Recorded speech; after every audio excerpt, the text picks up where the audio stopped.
En esta oportunidad vamos a tratar los aspectos anatómicos relacionados con la anatomía radiológica del raquis y la columna vertebral. Es conocido que las funciones del raquis y la columna vertebral a nivel biomecánico son principalmente tres: el soporte, la movilización corporal y la protección fundamentalmente de las estructuras vasculares y nerviosas intrarraquídeas.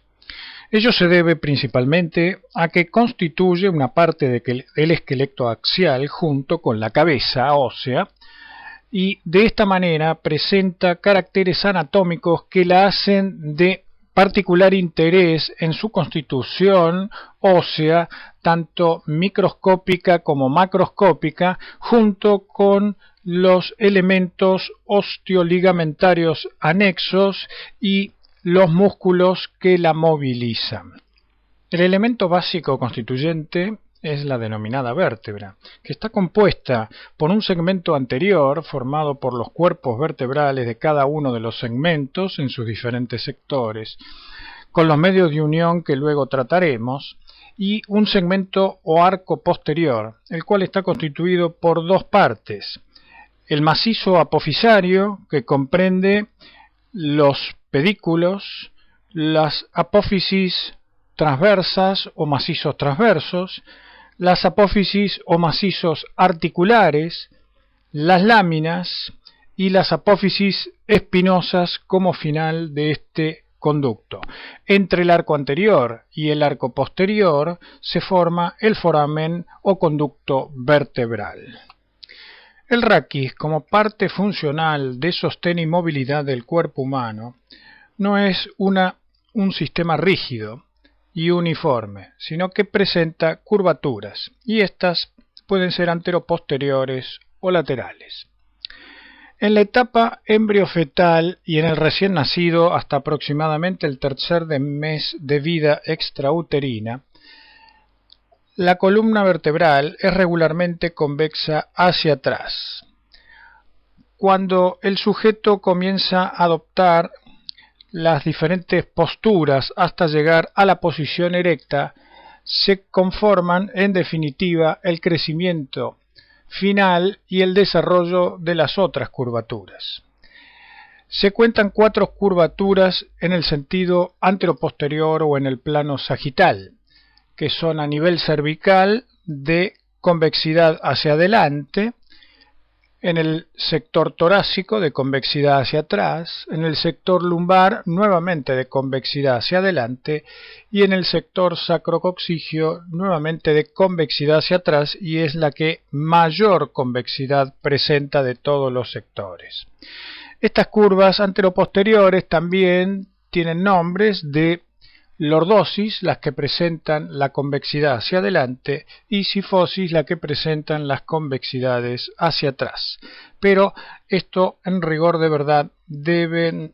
denominarse o ser términos de entidades patológicas más que de curvaturas anatómicas normales. Asimismo, en la mujer la curvatura lumbar es más marcada que en el hombre, pareciendo ser una actitud o desarrollo anatómico para, digamos, en forma heredada a través de las generaciones, para manifestarse netamente en la pubertad y particularmente durante la gestación. Las diferentes regiones o segmentos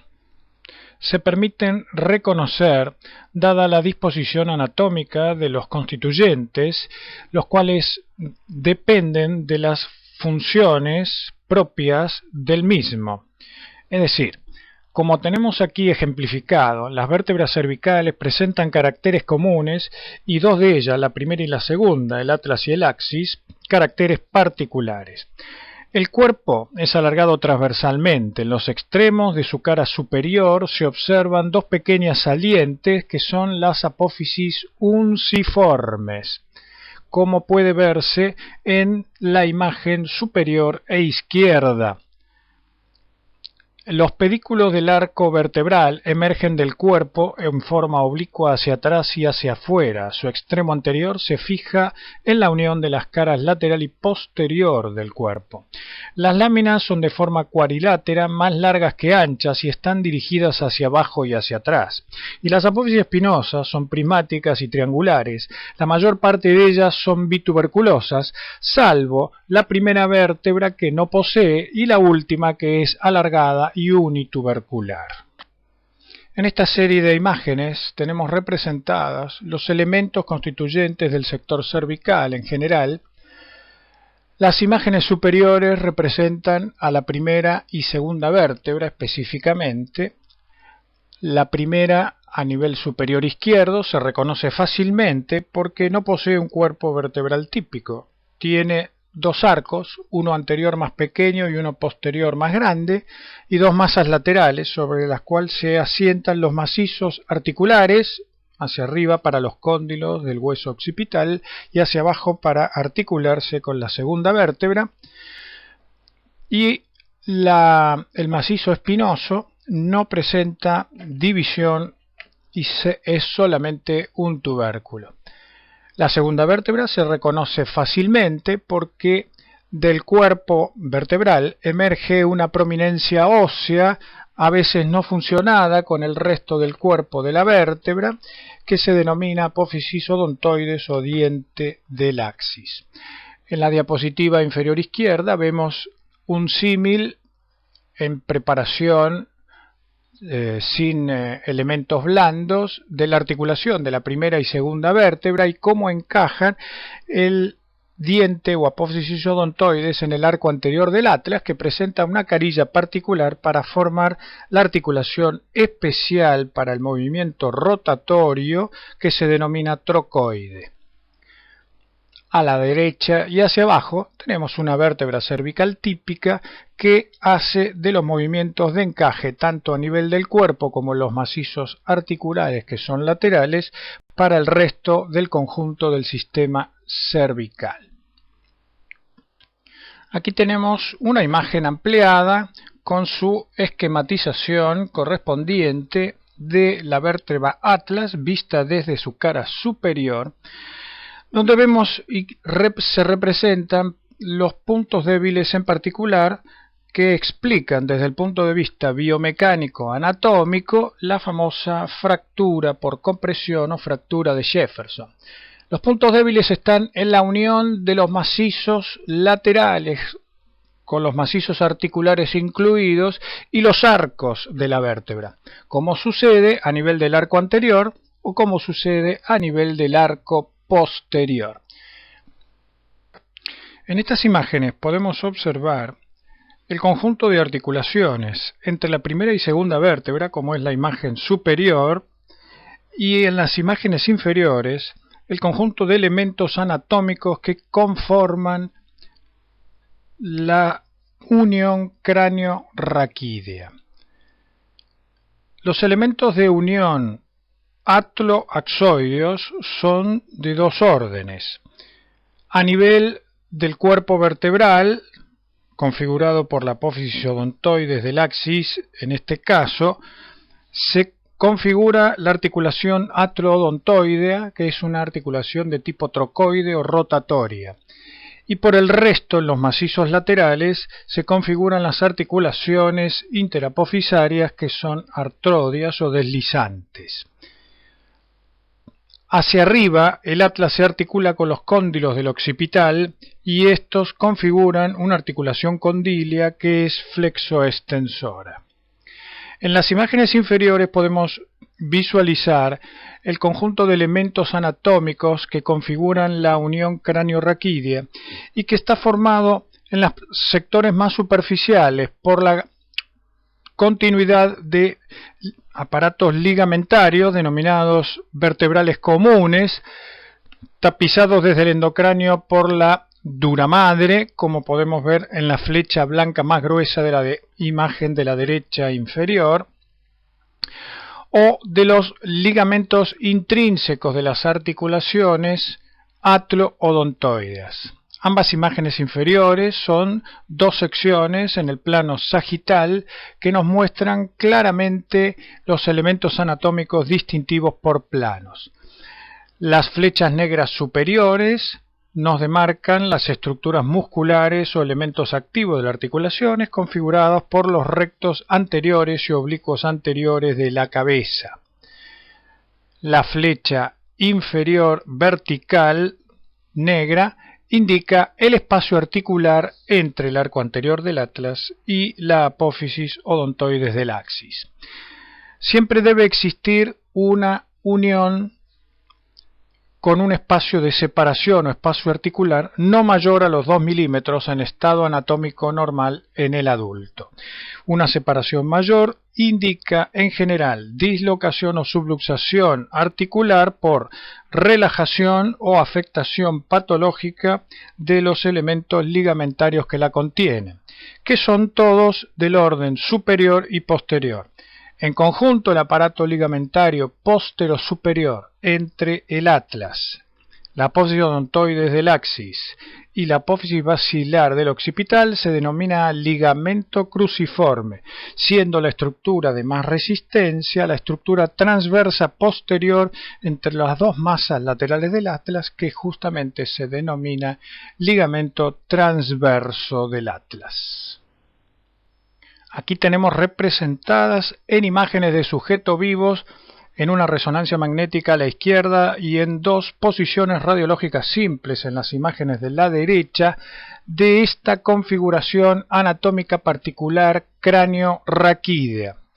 En la resonancia magnética podemos identificar el aparato ligamentario en forma completa y cómo es sostenida desde la porción basilar del occipital toda la estructura anatómica en conjunto y los límites hasta donde puede llegar el contacto osteoarticular. En las imágenes radiológicas tenemos centrada la disposición y el contacto articular. Vemos en la inferior derecha, señalizada con flecha blanca, que la apófisis odontoides contacta con el arco anterior y no existe separación mayor a 1 milímetro. Así vemos la disposición frontal en la radiografía superior y la separación que existe entre la apófisis basilar del occipital y la odontoides en la imagen de resonancia magnética de la izquierda. Esto lo trataremos luego en base a los cambios anatómicos y alteraciones patológicas que pueden producirse en dicha unión. Aquí tenemos representada una utilidad diagnóstica por imágenes de esta disposición anatómica en base a las lesiones traumáticas que se pueden producir en la apófisis odontoides y los tipos de fractura de acuerdo a esta clasificación conocida de hace varias décadas de Anderson y D'Alonso, en tipo 1, que es el extremo de la apófisis odontoides, que es un tipo bastante infrecuente, el tipo 2, que es el más frecuente en la base de la apófisis odontoides, y el tipo 3, que involucra también al cuerpo del axis, con una porción desprendida que puede hallarse unida por el aparato ligamentario o migrada de acuerdo al componente traumático y la calidad de los elementos anatómicos, musculares y ligamentarios que la sostienen. Otras consideraciones que debemos realizar en forma anatomofuncional, representadas en estas imágenes radiológicas, tanto de frente, laterales como oblicuas, es individualizar ciertos elementos característicos, como pueden ser los uncus o apófisis unciforme de los cuerpos vertebrales entre sí, que es un tipo articular particular, y sus relaciones en sentido de la disposición anatómica respecto al conducto de conjugación, que lo podemos visualizar en la imagen inferior e izquierda. También debemos tener en cuenta, como se muestra en la diapositiva central y superior, la relación que existe entre los cuerpos vertebrales y el conducto raquídeo y la alineación con la curvatura lordótica correspondiente de la línea denominada espinolaminar, representada en el tono verde, y las líneas corporales anterior y posterior, representadas en forma correspondiente en rojo y azul.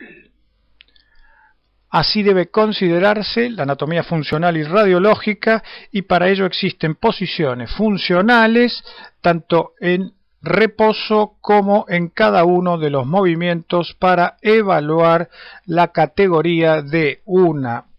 lesión particular respecto del segmento cervical. Otro de los caracteres anatomofuncionales a considerar es la relación existente entre el conducto vertebral o raquídeo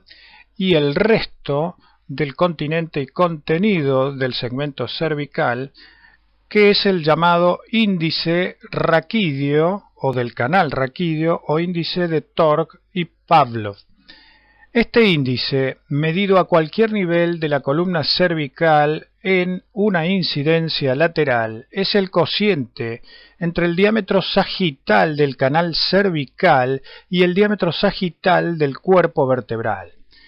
El valor normal ideal es 1, debería ser similar uno de otro. La mayor parte de las mediciones se hayan comprendido entre un valor de 0,9 y 1. Se considera un canal estrecho cuando el índice es menor de 0,8. Este índice, que hoy en día se realiza previamente a la práctica de ciertos deportes y particularmente el rugby, disminuye durante la carrera de los jugadores de rugby de primera línea, por lo que debe ser evaluado en forma periódica. En los seniors y veteranos se aceptan índices de hasta 0,75 como valor límite. Un canal que aparenta ser estrecho cuando se realizan radiografías convencionales de perfil debe ser evaluado con mayor precisión mediante resonancia magnética a fin de apreciar la verdadera relación existente entre el contenido y el continente del canal raquídeo. Entonces, con la resonancia magnética podemos evaluar y observar lo que se denomina el espacio perimedular de reserva para los movimientos de flexión y extensión forzados de la columna cervical. Deberá medirse la relación o el cociente entre el diámetro sagital de la médula espinal, como se representa en la imagen superior y derecha, y el diámetro sagital del canal raquídeo. El valor normal es de 0,5 y se considera aceptable hasta 0,7. Este espacio funcional de reserva no debe ser inferior al 30% para así poder amortiguar los efectos de la hiperflexión y la hiperextensión de la columna correspondiente. El segmento dorsal o torácico del raquis tiene por característica y elemento esencial a las vértebras torácicas, cuyo cuerpo es más redondeado y voluminoso, y las caras laterales presentan las carillas articulares para las costillas o fositas costales. Los pedículos, que tienen un borde superior y un borde inferior bien notables y cóncavos, se dirigen en sentido parasagital en forma recta. También los macizos espinosos los tenemos dispuestos en forma plana y en sentido vertical en el plano frontal o coronal. Estas disposiciones anatómicas de los macizos articulares lo hacen cada vez más limitado en sus movimientos ante la flexoextensión, ya que particularmente cumplen la función de protección de la cavidad del conducto raquídeo, además de formar parte de las paredes de la cavidad torácica. El foramen vertebral es casi circular y comparativamente pequeño respecto de la columna cervical o la de la columna lumbar. Aquí tenemos representada en dos imágenes sagitales de tomografía computada de la región dorsal o torácica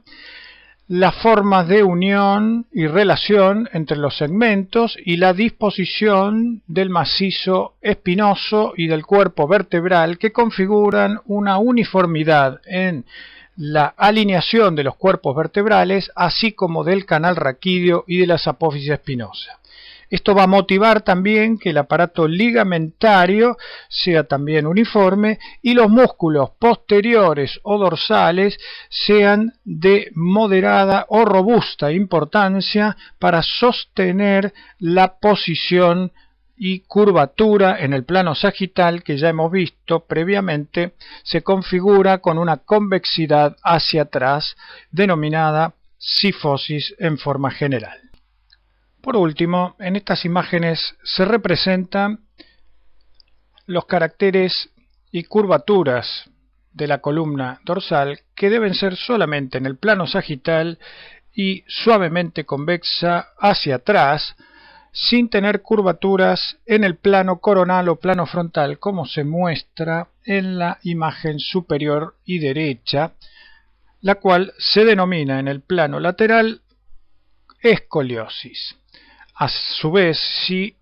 esta escoliosis se halla combinada con un exceso de curvatura anteroposterior, se denominará cifoescoliosis, una entidad bastante frecuente entre los adolescentes que padecen ciertos defectos en la constitución anatómica vertebral y ligamentaria que conjuntamente con el crecimiento promueven esta alteración del desarrollo del raquis dorsal. Hacia las imágenes de la izquierda, en radiología simple,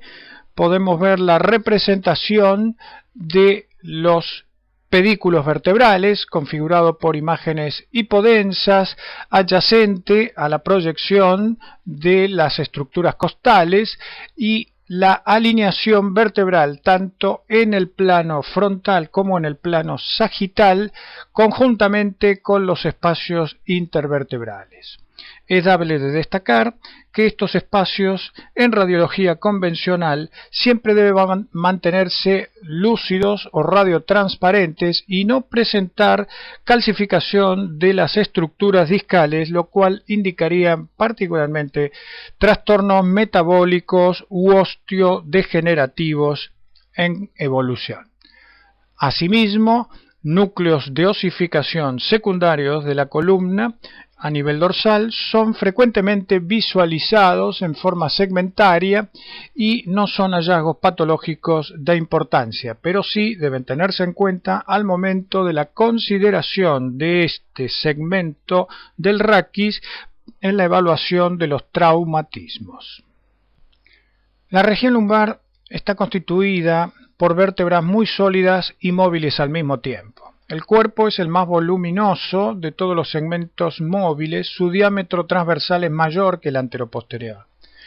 Los pedículos emergen de los ángulos posterosuperiores del cuerpo y se dirigen hacia atrás en sentido paralelo y algo oblicuo. A su vez, las apófisis espinosas son cuadriláteras, robustas, alargadas en sentido vertical. La apófisis espinosa no es tubercular y los macizos articulares se unen a un macizo transverso que configura un símil de las apófisis costiformes de la región dorsal. Asimismo, los macizos articulares tienen la característica de configurarse en los planos espaciales oblicuos y no en sentido vertical como era en la región dorsal. En esta representación de un espécimen vertebral anatómico visto lateralmente y señalizada con las flechas blancas, tenemos la disposición de las carillas y macizos articulares en sentido oblicuo anterior para las apófisis articulares inferiores y oblicuo póstero superior para las apófisis articulares superiores.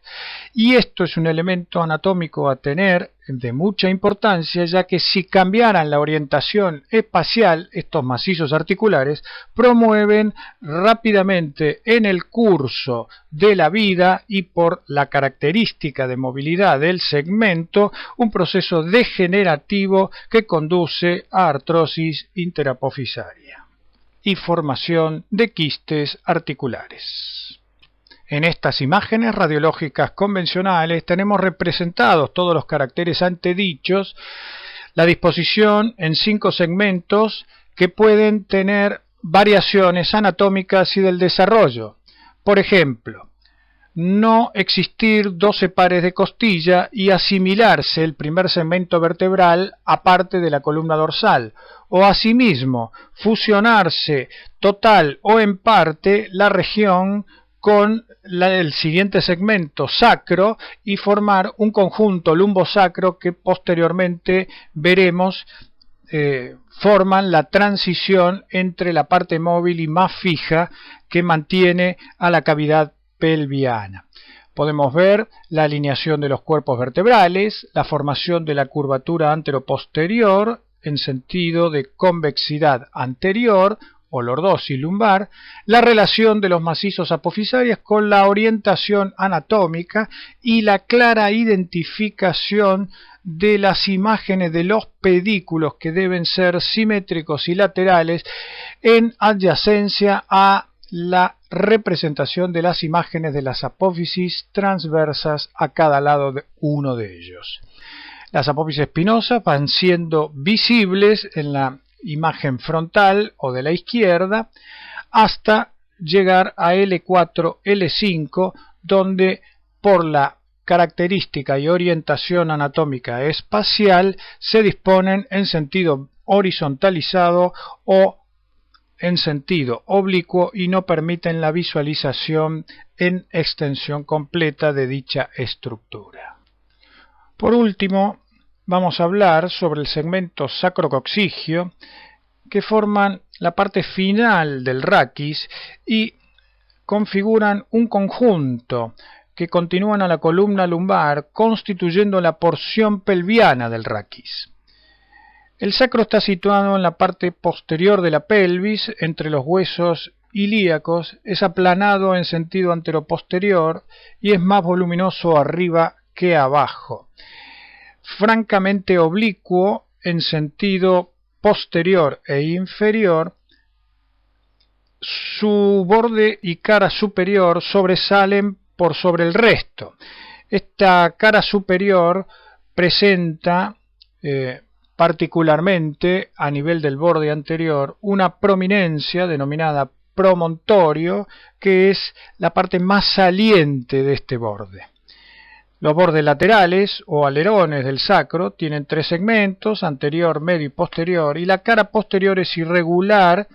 y se observa desde la base hacia el vértice una escotadura con una cavidad superior que es el origen del conducto sacro y en sus caras laterales, ya sea anterior o posterior, presenta los agujeros sacro para la salida de los elementos y relaciones de los elementos vasculonerviosos correspondientes. Esta configuración del sacro y su continuidad, el coxis, que resulta de la fusión de 4 o 5 segmentos en parte atrofiados, forman una estructura impar y media que forma el sostén y protección de la cavidad pelviana. Otra consideración anátomo-funcional que debemos realizar para las exposiciones radiológicas convencionales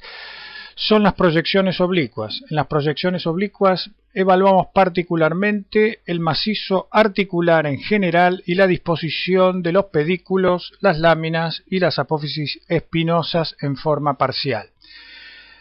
En ello se configura un aspecto de imagen característico como el que señalizamos entre flechas en la imagen de la derecha, que es el famoso perrito de La Chapelle con todos los componentes superior e inferior de las apófisis articulares, el ojo que corresponde al sistema pedicular transverso y el cuerpo y porción posterior que corresponde a las láminas y la apófisis espinosa. También se debe evaluar en forma particular o en forma específica el sector o articulación lumbosacra. Esta articulación tiene una orientación anatómica particular de sus superficies, lo cual le impone características propias. La primera vértebra sacra está orientada hacia arriba y hacia adelante e inclinada a unos 45 grados respecto de la horizontal, mientras que la cara inferior de la quinta lumbar se halla inclinada hacia abajo hacia unos 20 grados aproximadamente de esta línea horizontal, y de ello resulta un ángulo de articulación lumbosacra, el ángulo sacrovertebral, que en la mujer es variable y en el niño y en el hombre oscila aproximadamente entre 90 y 100 grados. En la mujer es un poco mayor según los individuos y la etapa de la misma. Esto se manifiesta por una fuerte tendencia al deslizamiento de la quinta vértebra lumbar sobre el sacro, y en consecuencia tiene que haber una serie de estructuras ligamentarias y musculares muy robustas e importantes para impedir que se realice una situación particular de desplazamiento del disco intervertebral, ya que es una parte muy móvil del raquis, así como de las articulaciones posteriores de las carillas articulares lumbares y del sacro. Los ligamentos longitudinales anterior y posterior, los ligamentos amarillos e interespinosos y transversos deben estar muy desarrollados para configurar un área de movilidad y estabilidad permanentes. Otros datos a tener en cuenta es parte de la anatomía de superficie que corresponde al sector lumbar en forma particular, ya que podemos individualizar dos de los sectores especiales, que son la línea trazada entre la parte más alta de las crestas ilíacas, transcurre o hace un pasaje a través de la apófisis espinosa de la cuarta vértebra lumbar. Y segundo, la proyección sobre la apófisis espinosa del segundo segmento lumbar, o el espacio entre el primero y segundo elemento lumbar, que proyectado en profundidad hacia el conducto vertebral es la ubicación topográfica del cono medular, como tenemos representado en la imagen de resonancia magnética de perfil de la derecha. Otros puntos a tener en cuenta de la anatomía de superficie son las proyecciones a través de la región dorsal de la vértebra T3 a través de la línea que cruza y se halla extendida entre los bordes superiores de los acromion, la vértebra T7, que es la línea extendida aproximada entre la espina de la escápula y el borde inferior o ângulo escapular inferior, la vértebra T12, que corresponde a la saliencia sobre las líneas paraespinales laterales, proyectándose en las décimas costillas, y por supuesto lo que mencionamos previamente, el borde superior de las crestas ilíacas, la línea extendida entre ambas que se proyecta sobre la vértebra L4. Digamos adicionalmente que a este nivel el conducto raquídeo en profundidad presenta el fondo de saco dural con la presencia de las raíces de la cauda equina. Dentro de los caracteres anatómicos correspondientes al canal raquídeo se hallan los referentes a las dimensiones del mismo. A medida que evolucionaron los métodos por imágenes en forma más tecnológica, particularmente como son la tomografía computada y la resonancia magnética, se pudieron evaluar las diferentes mediciones en los distintos planos del espacio y se realizaron estudios que llegaron a conclusiones en el examen de diferentes poblaciones adultas, pediátricas y con patologías, en las cuales se obtuvieron valores mínimos respecto de las dimensiones del conducto vertebral o conducto raquídeo. Dichas mediciones en forma anatómica pueden obtenerse en cortes axiales particularmente y evaluando la tomografía computada actual y la resonancia magnética, también el diámetro sagital en estas visiones laterales o sagitales del estudio por imagen. Anatómicamente, la correlación con las dimensiones del conducto raquídeo se obtiene a nivel de dos puntos. Un corte que pase axialmente por los pedículos vertebrales, y eso involucra fundamentalmente el centro o la mitad superior del cuerpo vertebral, y otro corte en sentido axial que pase a través del disco intervertebral. En esos dos puntos se pueden realizar fundamentalmente las mediciones en sentido antero-posterior y lateral, involucrando en la que se realiza a través del disco intervertebral las mediciones del foramen o conducto de conjugación. Como parámetros básicos se han obtenido los siguientes valores. Los hallazgos que se hayan asociado con un estrechamiento del conducto raquídeo en forma significativa generalmente tienen un diámetro antero-posterior o sagital menor a los 15 milímetros y es muy patológica cuando es menor de los 13 a 11,5 milímetros como límite mínimo del mismo. Y cuando la distancia interpedicular o diámetro transverso del conducto raquídeo se halla por debajo de los 23 milímetros, también se habla de estrechamiento en este plano del espacio. Respecto de otros valores del conducto raquídeo, lo que corresponde especialmente a nivel de los forámenes de conjugación son dos.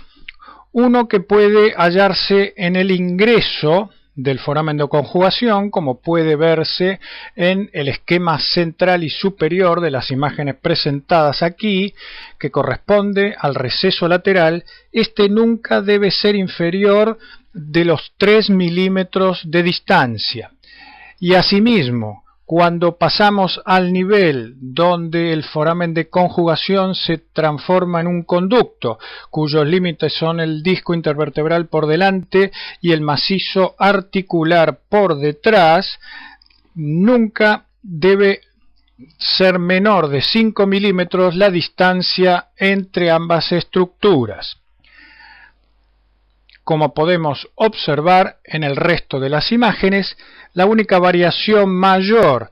en relación a las mediciones del conducto raquídeo se halla a nivel de la unión cráneo-vertebral, como podemos ver en la figura superior y derecha, que corresponde a un corte axial atlo-odontoidea,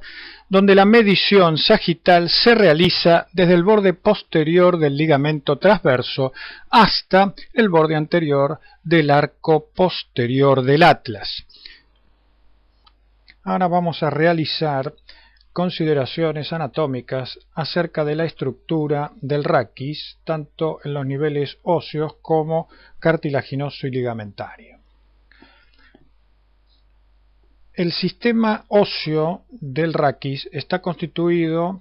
fundamentalmente por hueso compacto en los bordes de los segmentos óseos correspondientes y hueso travescular o esponjoso en el interior del mismo en gran cantidad, dado que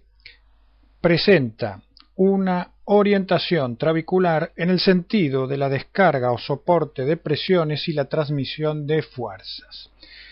El mayor componente de hueso trabecular se halla a nivel de los cuerpos vertebrales y la orientación de esas trabéculas todas son en direcciones oblicuas en el sentido de las fuerzas que tienen que soportar. Los macizos articulares también poseen hueso trabecular y están orientados en general oblicua y verticalmente en el sentido de la disposición espacial de dichas apófisis. Este hueso trabecular sufre cambios a través de las distintas etapas de la vida. A partir del nacimiento y durante la primera infancia,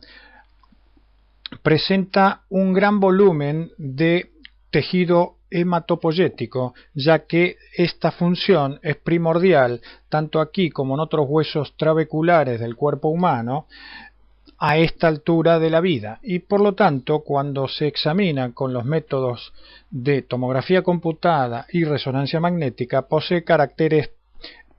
individuales y particulares de dicha edad. A medida que avanza el sujeto en edad, y fundamentalmente a partir de los 30-35 años, comienza a haber un reemplazo por tejido adiposo, y esto se halla muy manifiesto a partir de los 60 años de edad, donde se encuentran grandes cambios a veces durante los exámenes por imágenes de resonancia magnética de dichos cambios adiposos dentro del hueso trabecular. Otro de los caracteres anatómicos que debemos tener muy presente al momento del examen por imágenes es la profusa vascularización y componente venoso en todos los niveles de los segmentos vertebrales a estudiar, desde la unión cráneo-cervical hasta el coxis incluido. El cuerpo vertebral posee una marcada vascularización venosa con un vaso central que se comunica con plexos paralelos que hay a nivel del conducto raquídeo y que hay perivertebrales hacia los sectores anterolaterales del cuerpo vertebral, cuyo componente mayor es la vena basivertebral, la cual comunica con el canal raquídeo a través del conducto de Hahn. Dicho conducto hace que se pueda observar, dada la presencia de tejido adiposo que rodea las estructuras vasculares, en las imágenes de resonancia magnética, como podemos visualizar en el esquema de perfil de la diapositiva inferior y derecha, señalizada con la flecha negra. A su vez, la comunicación de dichos sistemas venosos por anastomosis en todos los segmentos con el plexo periparavertebral, denominado de Batson, el cual comunica a todos los niveles en forma segmentaria y con drenaje hacia los distintos sectores de acuerdo sea la pelvis, el abdomen, el tórax, el cuello, inclusive hacia adentro de la cavidad craneana a través de venas vertebrales y venas meningias, con los cuales comunicamos dicho plexo extrarraquídeo con el sistema nervioso central intracraneano. En estas imágenes podemos observar en secciones sagitales de resonancia magnética de un sujeto con casi ningún cambio patológico, salvo a nivel discal L5-S1, de los refuerzos o hiperintensidades alrededor del conducto de Hahn en los cuerpos vertebrales, que más o menos se halla a nivel central del mismo, y algunos cambios del componente de hueso trabecular dentro del mismo, como señales hiperintensas por los cambios de tejido adiposo de su estructura ósea. Aquí podemos observar en estas otras tres secciones sagitales de resonancia magnética en diferentes secuencias los mismos cambios adiposos dentro del hueso trabecular, con algunos hallazgos más patológicos a niveles discales y ligamentarios en otros niveles, L4, L5 por ejemplo, y los señalizados con las flechas negras en la figura de la izquierda, que representan todos los segmentos con depósito graso y reemplazo del hueso de la médula, del hueso trabecular, como parte estructural o cambios estructurales del mismo. Debido al gran componente vascular mencionado previamente en la estructura anatómica que mostramos a nivel esquemático, aquí tenemos representada en imágenes de preparaciones cadavéricas con criosección y representaciones en imágenes de radiología simple y resonancia magnética, donde encontramos otro de los cambios estructurales frecuentes dentro de el macizo óseo del cuerpo vertebral, que corresponde a los angiomas. Estos cambios, que en la actualidad no se los considera del todo patológicos,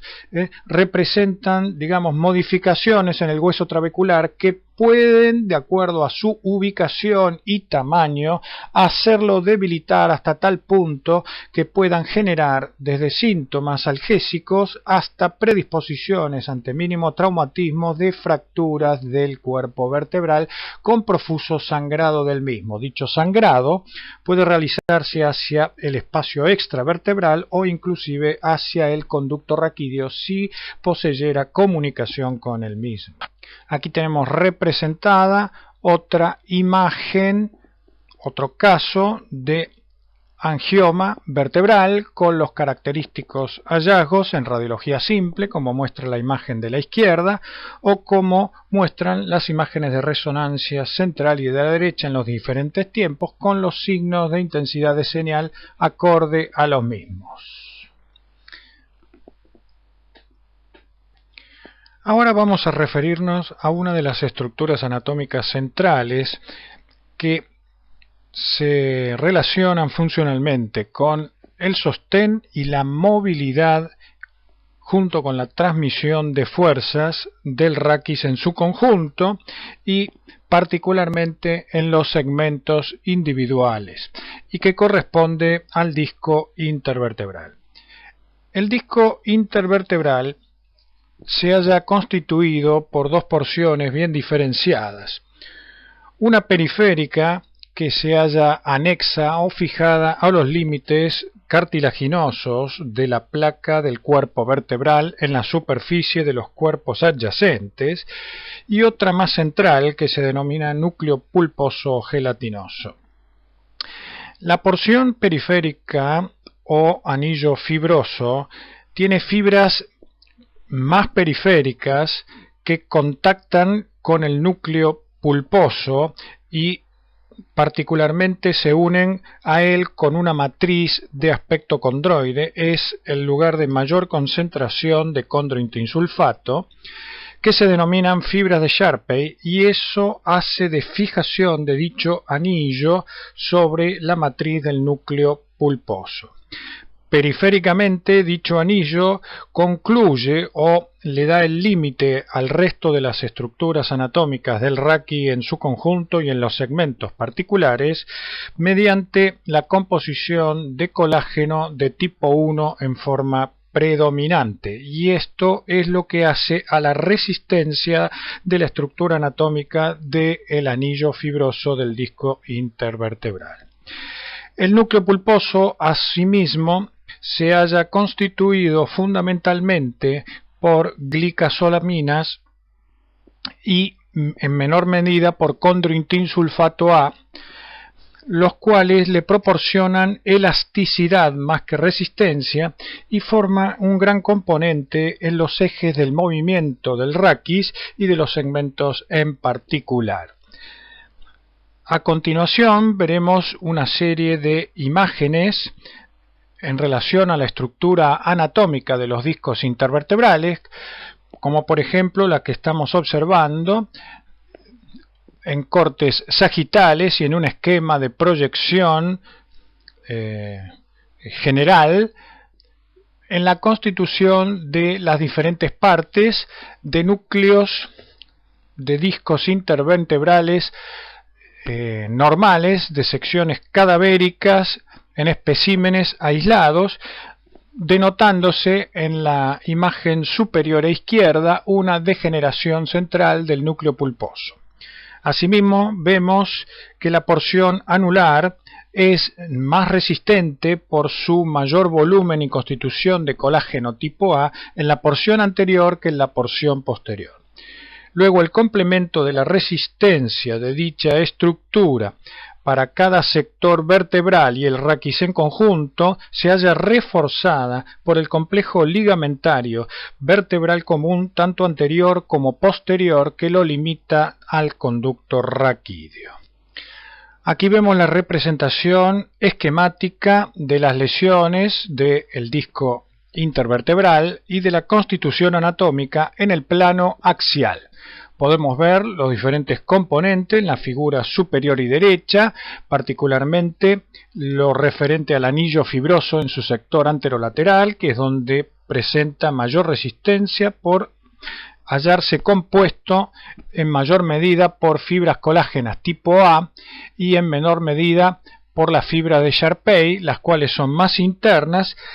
y estas últimas se encuentran en mayor proporción a nivel del segmento posterior. Como podemos ver, a la sección transversal el disco, con su anillo fibroso, presenta un borde recto y nunca es prominente o abultado en dicho sector. Otros caracteres anatómicos a tener en cuenta en relación al disco intervertebral es particularmente su inervación, ya que en este aspecto es muy importante la fisiopatología del dolor relacionado con las alteraciones de la columna vertebral y en forma específica del disco intervertebral. Aquí tenemos una representación esquemática de la inervación del conducto raquídeo en una sección axial a nivel de un neuroforamen en el sector torácico, lo cual podría representar asimismo el nivel discal. Podemos observar que en dicho sector, en la imagen ampliada, tenemos los ramos nerviosos que corresponden a la estructura inervante provenientes desde el ganglio de la raíz que se halla dentro del neuroforamen. Dentro de estas ramas nerviosas que inervan la región, tanto el aparato ligamentario, el anillo fibroso, así como las meninges intrarraquídeas, le corresponden a fibras que transmiten la nocicepción provenientes o relacionadas con la estructura del ganglio simpático paravertebral señalizado con la flecha mayor negra. Asimismo, los ramos que comunican este ganglio simpático con la raíz nerviosa correspondiente son uno hacia la salida del nervio raquídeo, el ramo comunicante blanco, y otro retrógrada con dicha raíz, lo cual va a transmitir las fibras nerviosas que ingresan dentro de la médula espinal, es el ramo comunicante gris. Asimismo podemos observar, como señala la flecha oblicua negra, cómo esas ramas comunicantes ingresan al conducto raquídeo y dan el ramo recurrente meningio que inerva toda la cara anterior y lateral del componente meningio, particularmente la dura madre, la cual es la porción más sensitiva y de transmisión de la nocicepción respecto del raquis. Por último, podemos ver el ramo recurrente meningio posterior, el cual inerva una mayor proporción de la cara posterior del sistema meningio y de la grasa epidural. Dichas fibras nociceptivas se dividen en dos componentes que ingresan por el segmento posterior o raíz posterior a la médula espinal y hacer la conexión de la segunda neurona de la vía del dolor. Ellas son dos tipos de fibras, las fibras de tipo A delta y las fibras de tipo C, las cuales van a terminar en el sistema de laminación que corresponde al asta posterior de la médula o a la sustancia gris medular, y un ramo de ellas en la porción de sustancia gris que corresponde al sistema nervioso autónomo, relacionadas con el conducto del epéndimo. A su vez, estas fibras transmisoras de la nocicepción lo hacen mediante sustancias como la sustancia P, la somatostatina, el péptido vasoactivo intestinal o VIP y la colecistoquinina. Entonces, recapitulando, como dijimos previamente, el anillo fibroso es la porción de sostén del núcleo pulposo de la estructura del disco intervertebral, y en su parte posterior, dado por los factores anatómicos de volumen y resistencia fibrilar, es en donde se ven con mayor frecuencia las alteraciones de este componente anatómico y por donde se producen frecuentemente las herniaciones del núcleo pulposo hacia el conducto raquídeo o el neuroforamen. En estas imágenes tenemos representada, principalmente en el plano axial, la disposición de las protrusiones y o herniaciones de la estructura del núcleo pulposo del disco intervertebral, como se pueden observar, y depende la extensión y angulación que abarca, se llamará protrusión discal, se llamará herniación discal en los diferentes lugares de localización, como podemos ver en la imagen superior, y asimismo cómo puede migrar, romperse y hasta encontrarse varios segmentos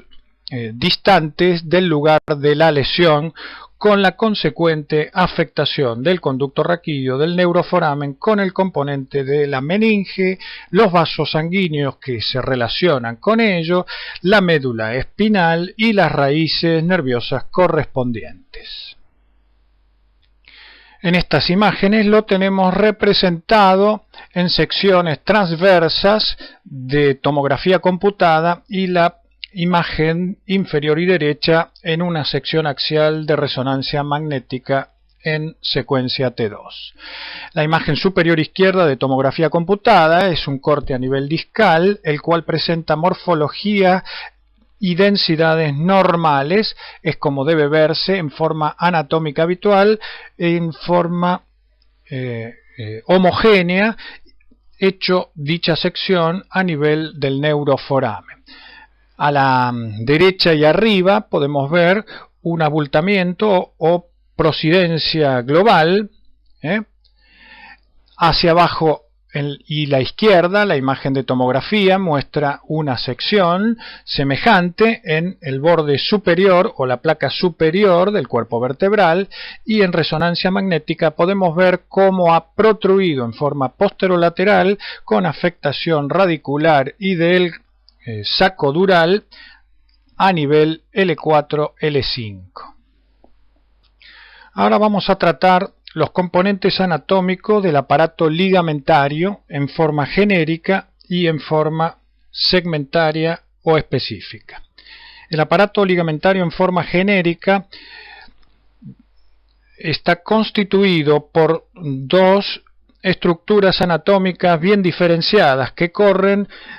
en sentido longitudinal a todo lo largo del raquis por la cara anterior de los cuerpos vertebrales y por su porción anterolateral también, fijándose particularmente en el anillo fibroso del disco intervertebral y siendo menos adherente a nivel del cuerpo vertebral, en los cuales se pueden observar en la cara lateral una serie de orificios por donde pasan los ramos que comunican en forma de anastomosis los plexos venoso y arterial a nivel del cuerpo vertebral, donde se da la suplencia y vascularización de los mismos por las diferentes ramas en los sectores anatómicos del cuello, del tórax, del abdomen y de la pelvis. Como podemos observar, el ligamento vertebral común anterior es una estructura homogénea formada fundamentalmente por colágeno tipo A y en menor medida colágeno tipo B, que le produce a la columna vertebral una serie de improntas, va dibujando o adhiriéndose a todas las irregularidades y eminencias óseas que posee el raquis, y a su vez deja orificios de pasaje para los diferentes elementos anatómicos en forma principal a nivel de los forámenes de conjugación, como podemos estar viendo en estas dos preparaciones anatómicas a nivel de la columna del sector torácico. En la cara posterior en contacto con el conducto medular o conducto raquídeo, podemos observar la estructura del ligamento vertebral común posterior, como se observa en la figura de la izquierda en una visión frontal o coronal, la cual posee la particularidad de que se halla fija a nivel de la estructura del anillo fibroso, reforzándolo a nivel de los espacios discales, y se halla menos adherente o separada de la cara posterior del cuerpo vertebral en dichos sectores específicamente. En los esquemas de la derecha se pueden observar cómo se continúa este aparato ligamentario hacia el arco lateral, limitando la continuidad de esta cara posterior de los cuerpos vertebrales y estructuras discales, cómo se proyecta lateralmente y forma los límites del neuroforamen, y cómo se continúa posterolateralmente con los ligamentos amarillos e interespinosos. Aquí tenemos preparaciones anatómicas ampliadas, las dos superiores en una visión frontal posterior desde la superficie y con disección de todo el aparato muscular dorsal, donde podemos ver los ligamentos posterolaterales. A su través podemos observar los ligamentos amarillos. En la línea media en forma longitudinal los ligamentos interespinosos, y en la imagen inferior tenemos una visión de perfil de dos apófisis espinosas fijadas por el ligamento interespinoso y sus colaterales hacia los macizos articulares y las apófisis costotransversas. Finalmente, realizando un análisis general de los factores dinámicos que se relacionan con el raquis, debemos considerar la musculatura, que también influye en el sostén y modulación en la transmisión de las presiones y líneas de fuerza que vimos en las estructuras osteoarticulares. Existe un extenso grupo muscular subdividido en muchos segmentos que configura el grupo general de los músculos dorsales, los cuales se subdividen en la porción cervical como músculos de la región cervical posterior o de la nuca, conformando una serie de planos que luego veremos. Los músculos del dorso propiamente dicho, que corresponden fundamentalmente a la región torácica, y los músculos lumbares posteriores y paravertebrales. Ellos configuran planos anatómicos en diferentes posiciones, teniendo distintas configuraciones en el espacio, morfologías y relaciones con los diversos elementos vasculares y nerviosos particularmente. Como podemos ver en el esquema de la derecha, estas son dos esquemas vistos en el plano frontal desde la disección posterior. A nivel de la nuca, marcados por la flecha blanca superior, tenemos conformados 4 planos fundamentales en la cara posterior. El plano más superficial, que lo muestra el esquema de la izquierda, está conformado por el músculo trapecio, un músculo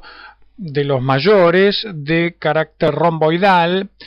que tiene inserciones tanto en la cintura escapular como en las apófisis espinosas de la mayor parte de las vértebras torácicas y en las vértebras cervicales.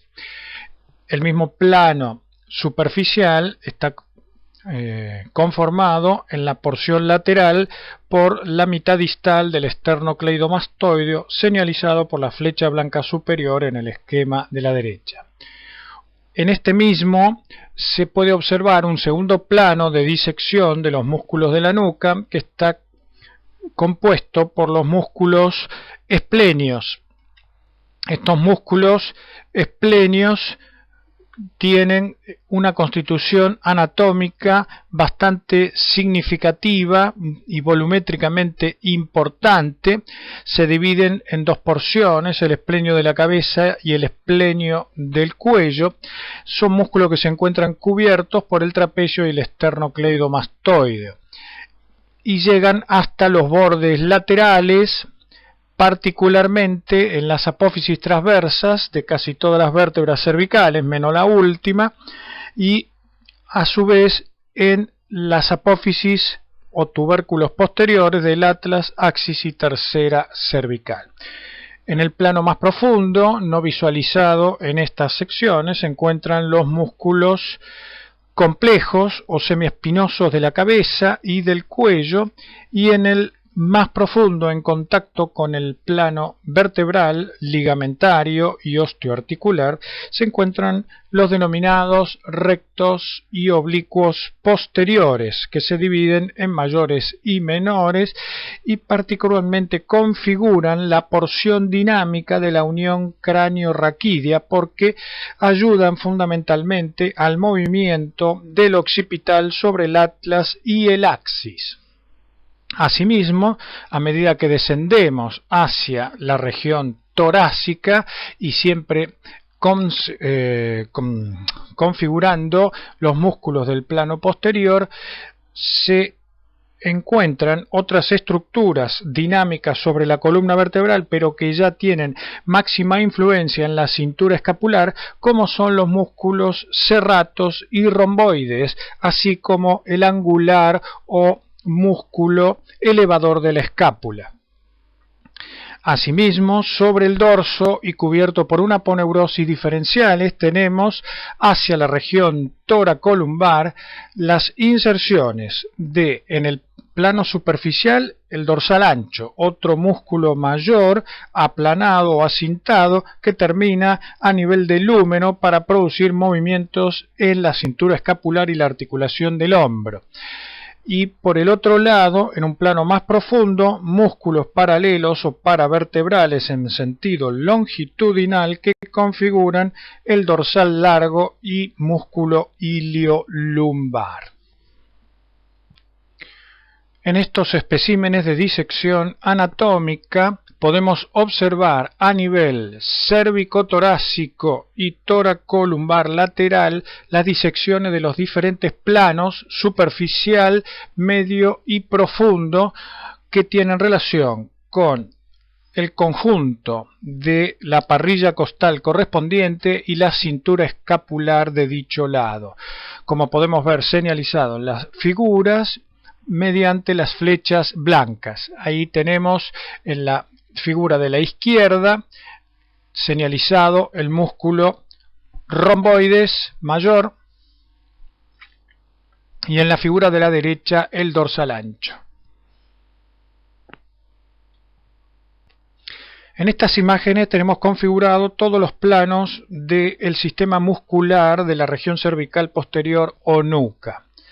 En el esquema central podemos ver una visión generalizada de los diferentes planos con la sección de algunas estructuras musculares, las más superficiales, y separación y disección de las profundas.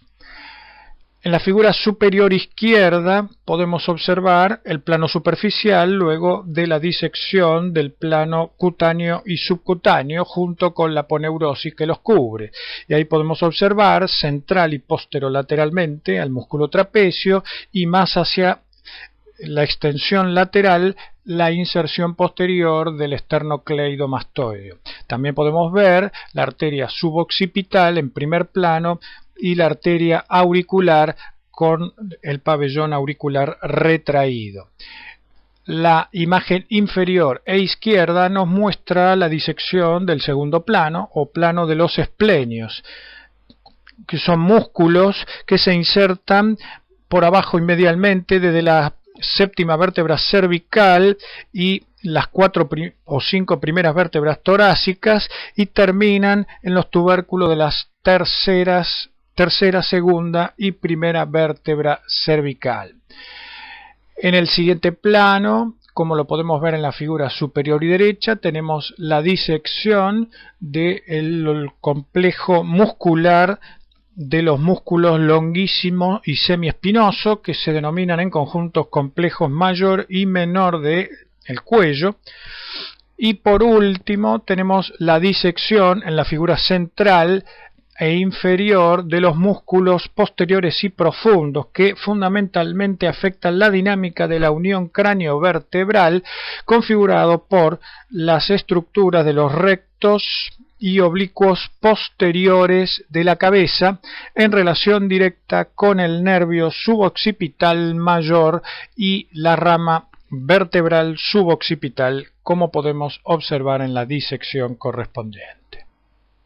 De estas consideraciones dinámicas acerca de los sistemas musculares y su funcionalidad en base a los movimientos de flexión, extensión y rotación del raquis,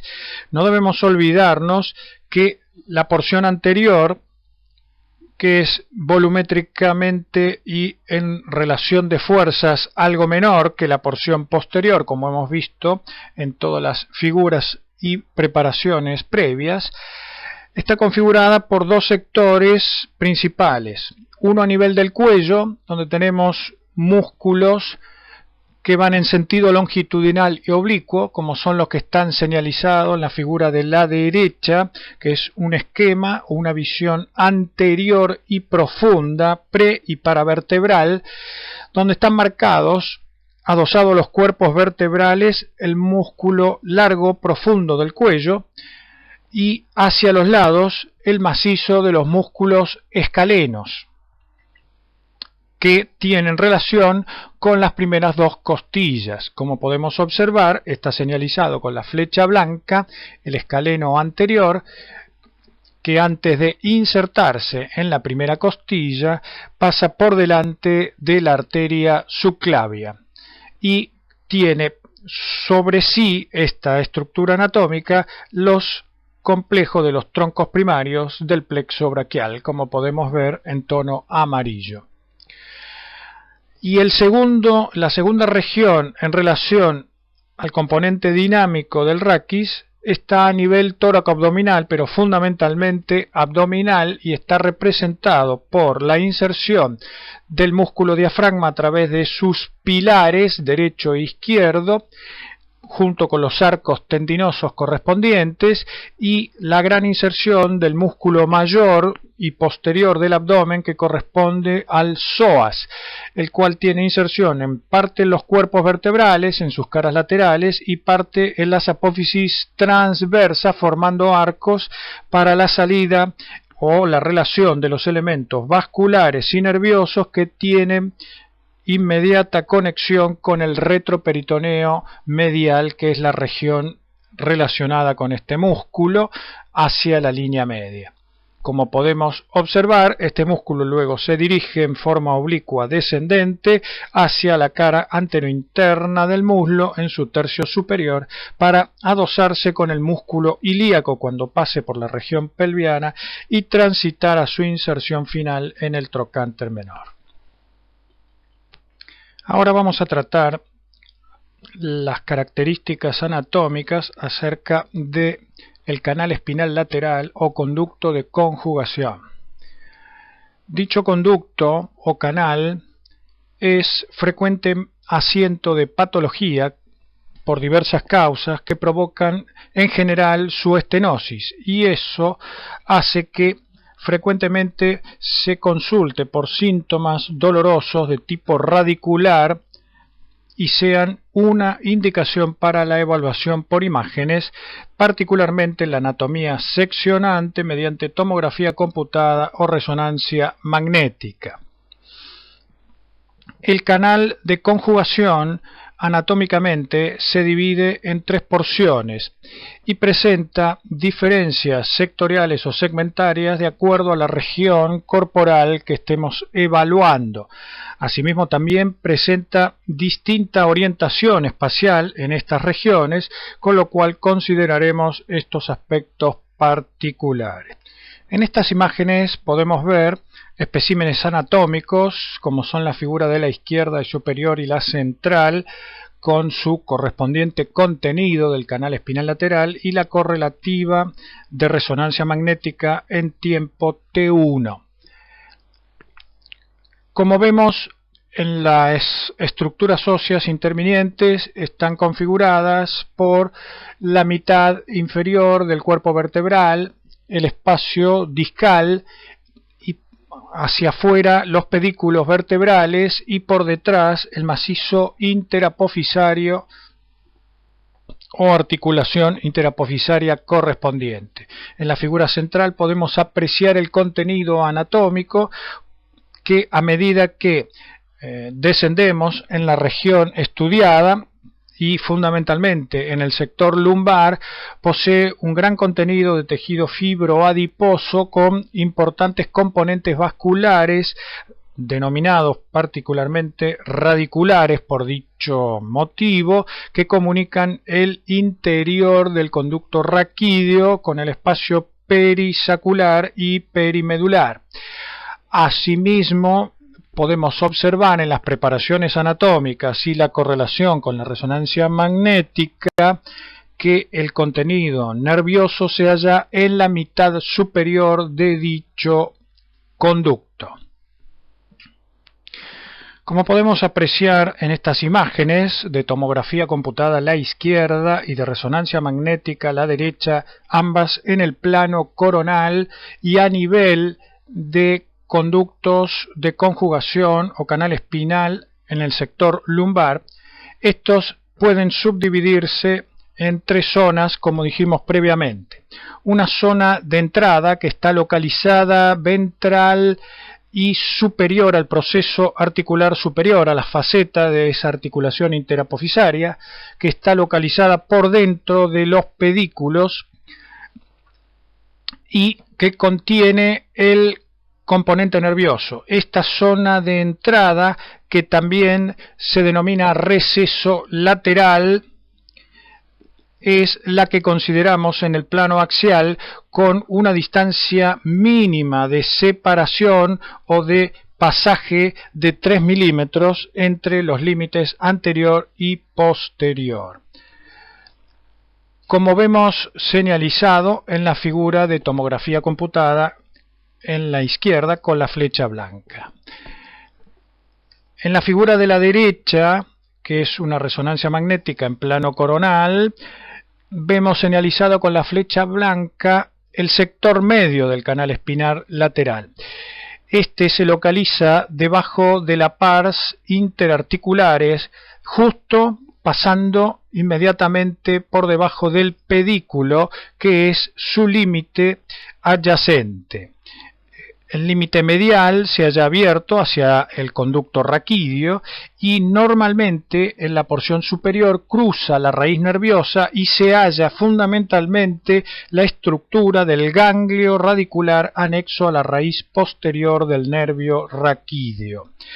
Estas raíces son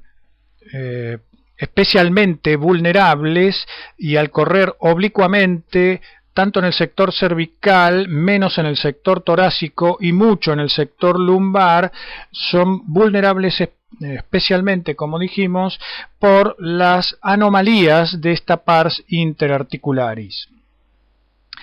Por último, la flecha negra en la imagen de resonancia magnética nos muestra la zona de salida, que está formado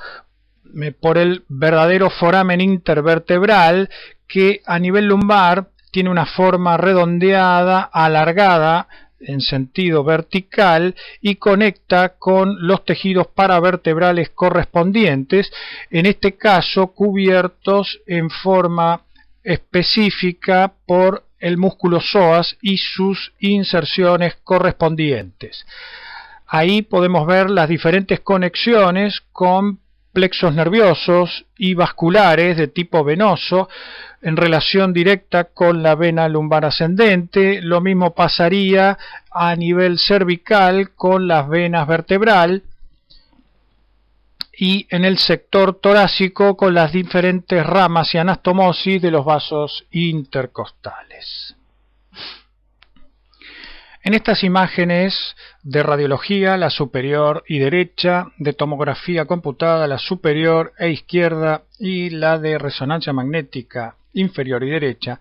obtenidas todas en el plano axial, se muestra la dirección en dicho plano del conducto de conjugación o canal espinal a nivel cervical, el cual se haya inclinado en este plano unos 45 grados aproximadamente y en el plano coronal unos 10 o 15 grados en sentido descendente. Como podemos apreciar,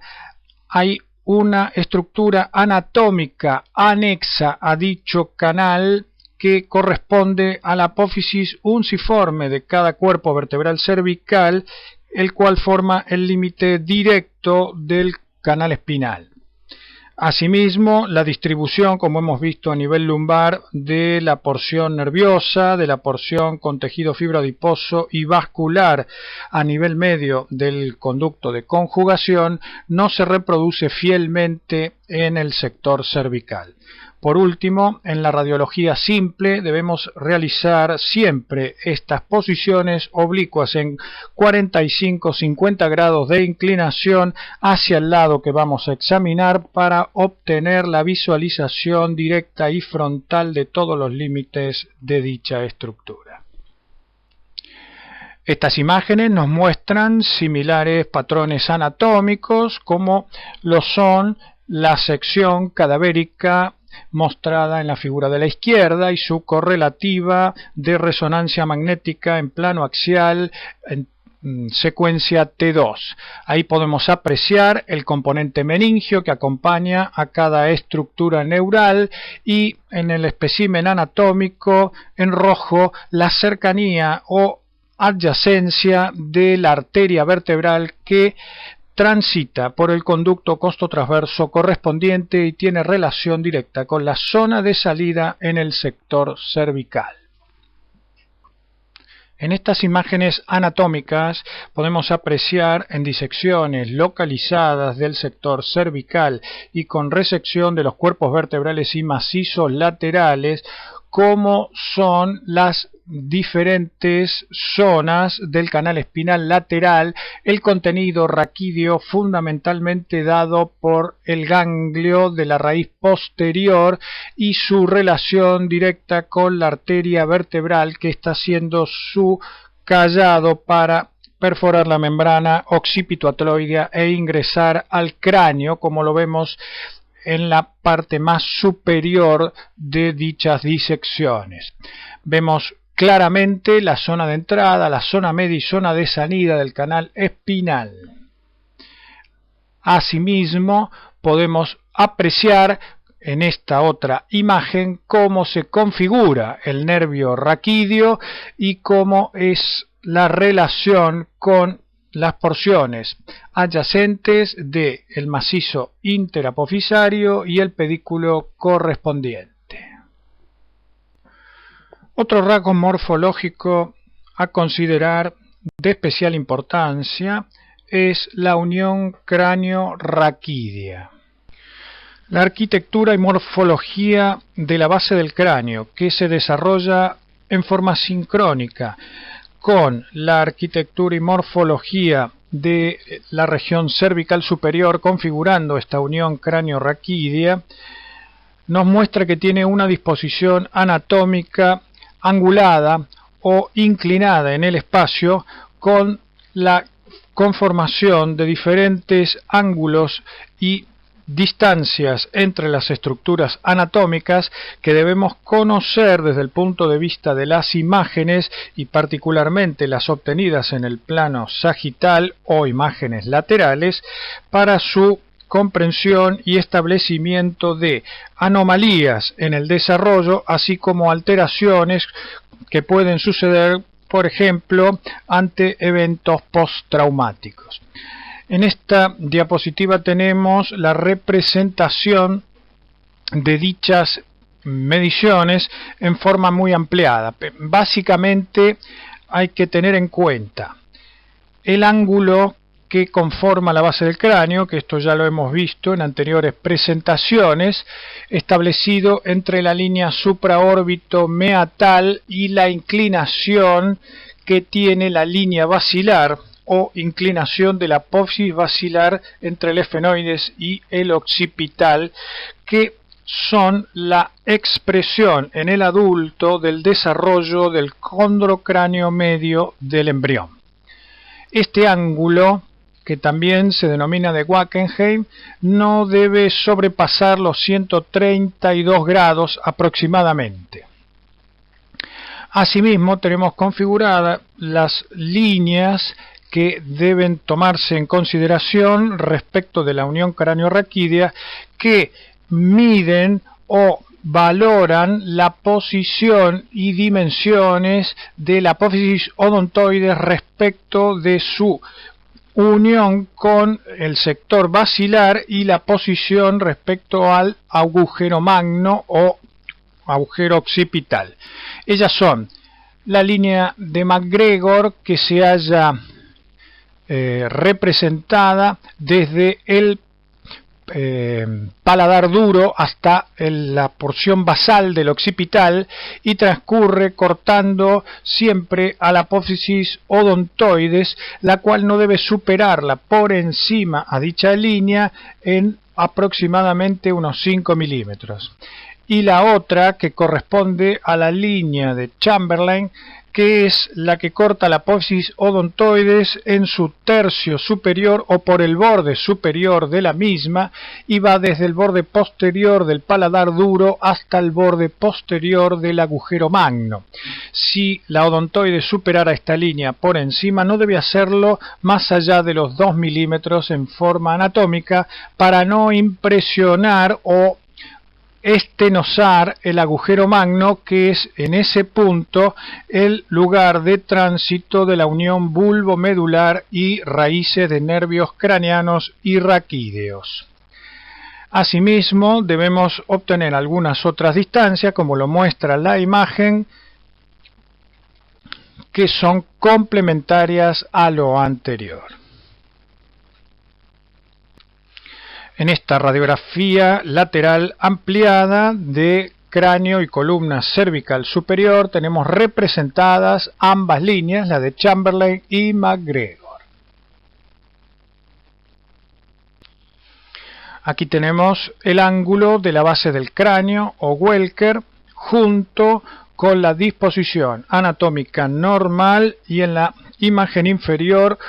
una patología por malformación de la base craneana, donde este ángulo se transforma más allá de los 132 grados en muy obtuso y produce la impresión de la apófisis odontoide sobre el sector basilar esfeno-occipital con estenosis o estrechez del agujero magno. Aquí tenemos representada la misma disposición y configuración anatómica con la línea basilar de Wackenheim o línea de Fishgold.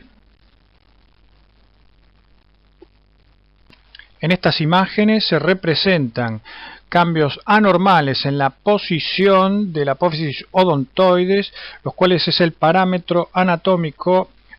más importante que podemos observar en las incidencias laterales, ya sea de radiología convencional, en las reconstrucciones de tomografía computada o en las evaluaciones con resonancia magnética en relación a eventos postraumáticos.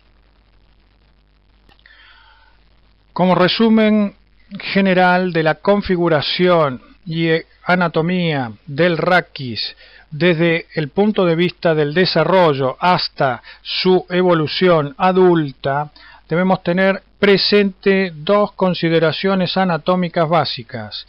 Uno, que en la etapa embriofetal, como se muestra en la figura de la izquierda, no posee curvaturas más que la dorsal, que es convexa hacia atrás y en forma regular y homogénea hasta el final del proceso sacrococcigio. Hacia el final de la gestación, posterior a las 34 o 35 semanas, comienza a formarse la primer curvatura, que es la cervical, y posteriormente, muy cerca del nacimiento o sobre posterior al mismo, en el periodo neonatal, la siguiente curvatura o cifosis lumbar. Y el segundo concepto esquematizado en la figura de la derecha corresponde a la topografía vertebromedular. Como todos conocemos, el sector distal de la médula espinal tiene la conclusión del tejido nervioso por donde se produce la emergencia e ingreso de los tractos que configuran las aferencias y eferencias radiculares, así como la terminación de su sustancia nerviosa en el cono medular a nivel del borde inferior de L1 o sobre el disco intervertebral L1, L2 en forma habitual. Puede haber médulas algo más superiores, eso es lo más raro, y mucho más raro es que el cono medular se halle por debajo de L2. El conjunto de raíces conforma la estructura anatómica denominada cauda equina, por donde van surgiendo ordenadamente los pares radiculares hacia el orificio de conjugación o canal espinal lateral que le corresponde para la emergencia en el origen aparente del nervio raquídeo que corresponda. Y eso pasa fundamentalmente a nivel lumbar, sacro y coxígeo. Aquí podemos ver la disección de un espécimen anatómico en vista coronal luego de la resección del arco posterior de los segmentos lumbares y del sacro, donde objetivamos claramente, luego de la apertura meningia, el interior del saco dural.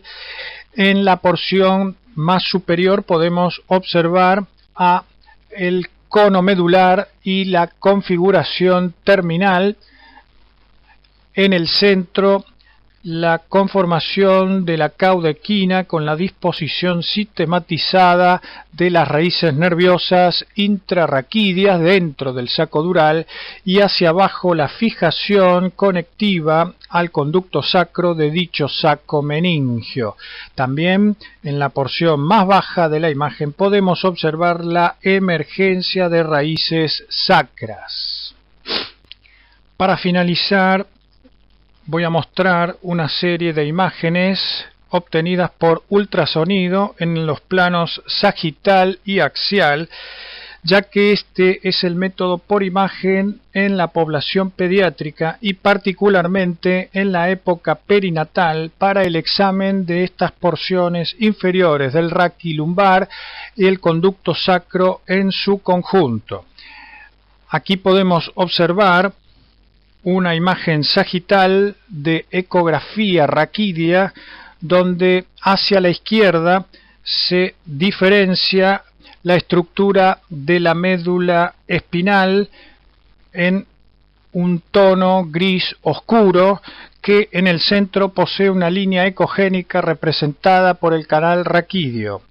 Hacia la derecha, esta estructura anatómica va tornándose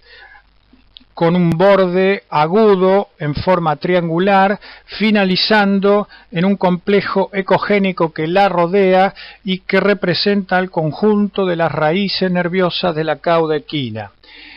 Entre esta imagen y las señalizadas con la nomenclatura T12, L1 y L2, que representan los niveles vertebrales de los sectores espinosos correspondientes, se puede observar imágenes oscuras al ultrasonido que corresponden al líquido cefalorraquídeo del contenido del saco dural.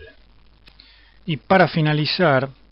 presentamos aquí una serie de imágenes sonográficas en el plano axial para mostrar la calidad y la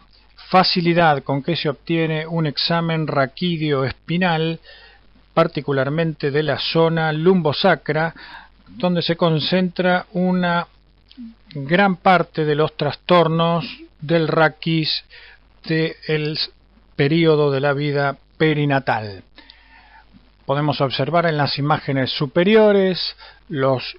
cortes a nivel del cono medular y el inicio de la formación de la caudequina, y en la imagen inferior la porción superior de la caudequina con la imagen central dentro del cilindro oscuro que corresponde al saco dural con líquido cefalorraquídeo y que pertenece al filum terminale. El resto de las estructuras visualizadas, en sentido las muy ecogénicas, corresponden a estructuras óseas totalmente desarrolladas en los puntos que se han osificado, faltando principalmente la osificación de los arcos posteriores, y el resto de las estructuras anatómicas visualizadas en la periferia de la imagen se corresponden con los músculos regionales, aponeurosis y planos superficiales. Muchas gracias.